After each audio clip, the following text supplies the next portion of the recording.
જૂનાગઢના માણાવદરમાં ચેકડેમમાંથી લીકેજ 7 દિવસ પહેલા જ ડેમનું કરાયું હતું સમારકામ। જાંબુડા ગામ પાસેના ચેકડેમમાંથી લીકેજના કારણે ગ્રામજનોમાં ભયનો માહોલ છે। જો ડેમ તૂટશે તો હજારો વીઘા ખેતીની જમીનનું ધોવાણ થશે। જો ડેમ તૂટશે તો જાંબુડા ગામમાં પણ પૂરનો ખતરો રહેશે।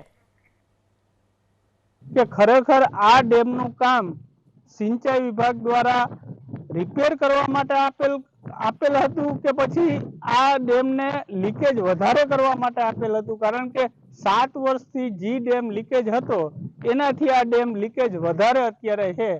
આ ડેમ તૂટવાથી આગળનું ગામ જાંબુડા અને ગાયત્રી મંદિર વિસ્તાર માણાવદર એ તમામ ગામને આ ટૂંકમાં ડેમનું પાણી આવરી લેશે અને આ લોકોની જાનહાનિનો ખતરો આ ડેમના તૂટવાથી રહેશે। અને જો ખેડૂતની જમીનોને ઘણું બધું ધોવાણ થાય એમ છે અને આથી માણાવદરનો જે ગાયત્રી મંદિર વિસ્તાર છે એ વિસ્તારની અંદર પાણી પણ એમ કે એ વિસ્તારમાં ઘૂસી જાય તો વહેલામાં વહેલું રિપેર કરવું।